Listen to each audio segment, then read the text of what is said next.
Hi, this is Mark Wahlstrom. You're watching the Settlement Channel, a featured broadcast of the Legal Broadcast Network.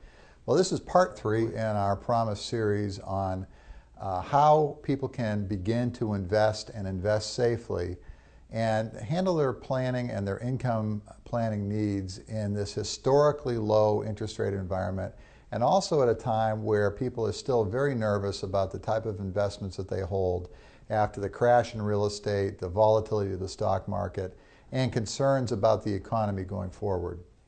This particular segment is entitled, Cash is No Longer King, It's Merely a Prince. What really matters is income. And we're going to talk right now about how we generate income and the ways that people in this economy, at this time, in this market, are going to start looking for income to be built into their portfolios. Anyone in the settlement planning business knows that we are at historically low interest rates. For example, the week that we are taping this, which is the week of June 10th, 2010, 2-year treasuries are yielding 0.7%. That's right, less than 1%. That's a historic low. 10-year treasuries are yielding 3.06%, and 30-year treasuries are yielding 4.1%. These are interest rate lows that are unprecedented. There's a lot of combinations for this, combination of reasons as to why this is, but primarily it's two things: the unbelievable slowdown in economic activity, the near depression that we suffered in 2008, the rush towards safety because of the concerns about European debt, South American debt, and other economies outside of the U.S., and the fact that people are afraid, if not terrified, to put their money into other areas such as real estate and the stock market, given the volatility or the crashes in those particular areas. There's other examples that we're going to put on the blog post about what CDs are paying, what money markets are yielding. But the fact is, short money, the best that you can hope for in short money or money market rates is maybe 1 to 1.25%.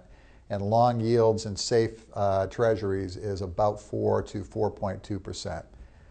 The issue that we face, and the problem and the reality I think people need to come to grips with, is the United States economy suffered a almost unprecedented financial meltdown.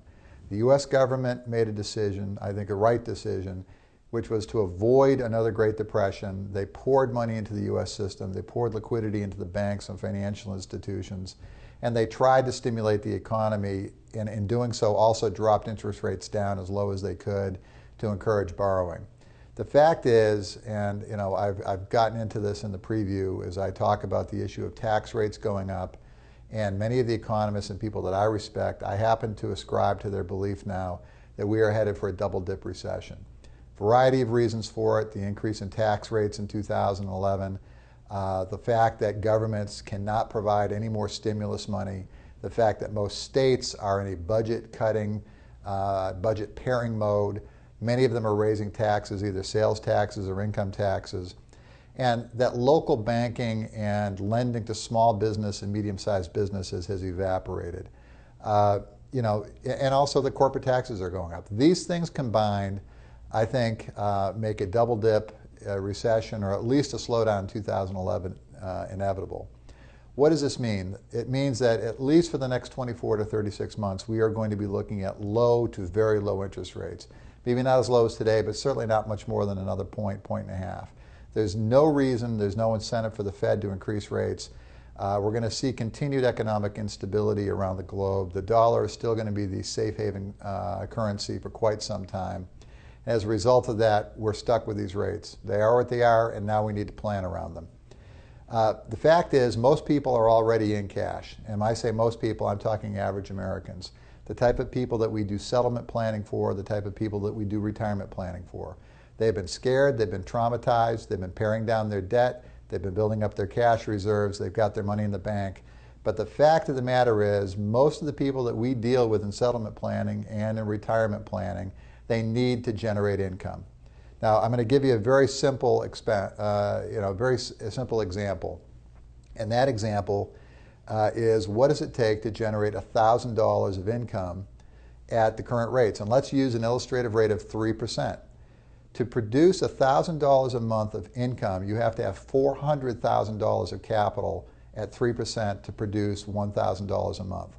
That's a lot of capital for very little income, for a modest income. Well, what can we do in the settlement planning industry that no one else can? We can buy lifetime incomes using annuities, structured settlement annuities, and life-only payments to produce income for a lot less capital. The example I'm going to use is for a 75-year-old man. 75 years old is, very average these days. 75-year-old, according to most statistics, is going to live 12 to 14 more years on average, which means half the people are going to live longer than that. We've got an excellent link to an article on Time about longevity in the United States. One of the biggest problems this generation and future generations is going to have is running out of money and dealing with, at least for the short term, stubbornly and historically low interest rates. That same $1,000 a month, if a 75-year-old man were to purchase an annuity today, a life-only annuity that would pay as long as he lives, would cost approximately $100,000.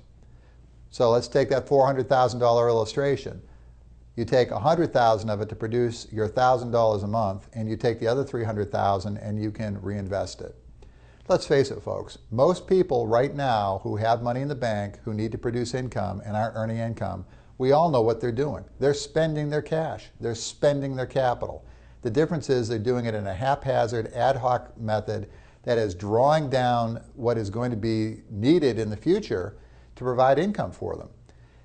An annuity, I was always taught years ago, is the orderly liquidation of money. It's the orderly liquidation of assets. The annuity transfers the risk of investments and gives somebody a guaranteed income every month at a time and a place that they can predict in a way that they can budget for, that is not impacted by markets. And in this particular case and illustration, as long as this person lives, they don't outlive it.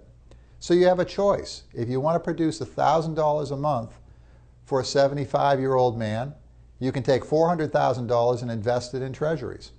And in all likelihood, he's $9,000. He's chewing up some of that money anyways, and that's taxable money. Or you can take $100,000, buy a structured settlement, buy an immediate annuity, and then turn around and invest that $300,000. Now, in part 3 of this series, I'm going to talk about what you do with that other $300,000. But for right now, what's important for you to understand is that the single biggest problem facing people with low interest rates is that they are spending down the savings and capital that they have. They're spending down their settlement money.